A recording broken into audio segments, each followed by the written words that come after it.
Hi, fifth grade class. Still missing you like crazy. Well, as I promised, I would be reading every day. So I'm going to pick up exactly where we left off. We're still in chapter 1. We finished section 1. I'm going to begin and try to finish the rest of the chapter today. So here we go. The last line we read, the story, the pictures, and the characters were all so familiar to him. One of the things Alex and Connor looked forward to the most when they were very young had been the trips to see their grandmother. She lived up in the mountains in the heart of the woods in a tiny house that could best be described as a cottage, if such a thing still existed. It was a long journey, a few hours by car, but the twins loved every minute of it. Their anticipation would grow as they traveled up the windy roads and through the endless trees. And when they crossed a yellow bridge, the twins would excitedly exclaim, "We're almost there! We're almost there!" Once they arrived, their grandmother would greet them at the door with open arms and hugs so tight they would almost pop.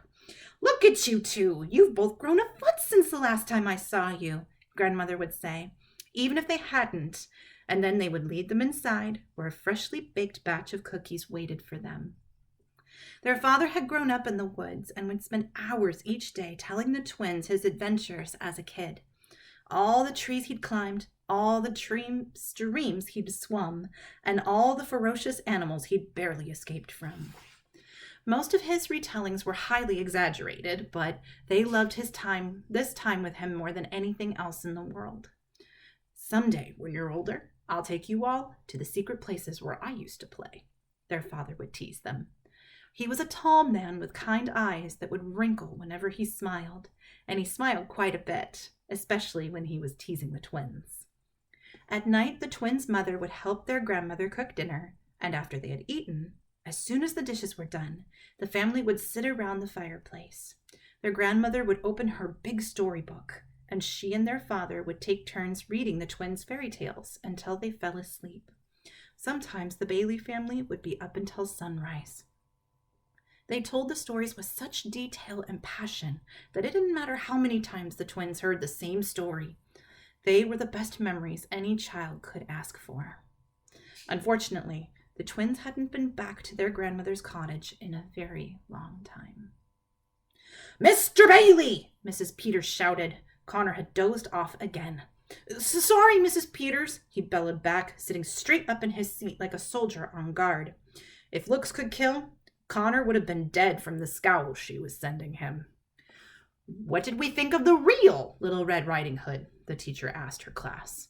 A girl with frizzy hair and thick braces raised her hand. "Mrs. Peters?" the frizzy-haired girl asked. "I'm confused."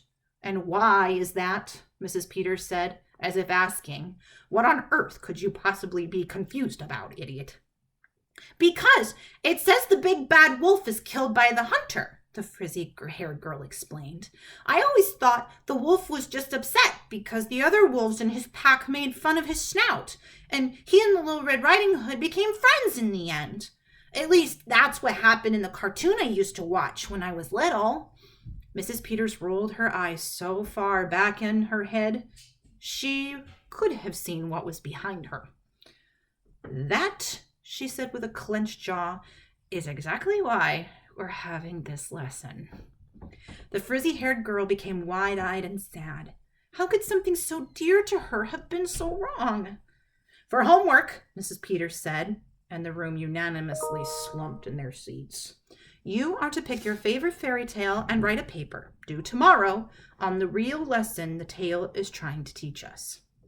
Mrs. Peters went to her desk, and the students began working on their assignment with the little class time remaining. "Mr. Bailey?" Mrs. Peters summoned Connor to her desk. "A word." Connor was in deep trouble, and he knew it. He cautiously stood up and walked to Mrs. Peters' desk. The other students gave him sorrowful looks as he walked by, as if he were walking to his executioner. "Yes, Mrs. Peters?" Connor asked. "Connor, I'm trying to be very sensitive about your family situation," Mrs. Peters said, glaring at him over the frames of her glasses. Family situation. 2 words Connor had heard too many times in the last year. However, Mrs. Peters continued, there is certain behavior I just will not tolerate in my classroom. You're constantly falling asleep in class. You don't pay attention. Not to mention you quiz and test very poorly. Your sister seems to be functioning just fine. Perhaps you could follow her example? It was a comparison that felt like a kick in the stomach every time someone made it. Indeed, Connor was not his sister by any means, and he was always punished because of it. If this continues, I will be forced to have a meeting with your mother. Do you understand? Mrs. Meters warned him. Yes, sir. I mean, ma'am. I meant, ma'am. Sorry. It just hadn't been his best day. Okay, then. You may have a seat. Connor slowly walked back to his seat, his head hanging slightly lower than it had all day. More than anything, he hated feeling like a failure. Alex had watched the entire conversation between her brother and their teacher. As much as her brother embarrassed her, she did feel for him, as only a sister could. Alex flipped through her literature book, deciding on which story to write about. The pictures weren't as colorful and as exciting as they had been in her grandmother's book, but seeing all the characters she had grown up reading about made her feel at home, a feeling that had recently become a rarity. If only fairy tales were real, she thought. Somebody could wave a wand and magically make things how they used to be. And that is the end of chapter 1. I'll probably do another recording later of chapter 2. But I hope you all are healthy and finding some joy today. Have a great day. Bye, guys.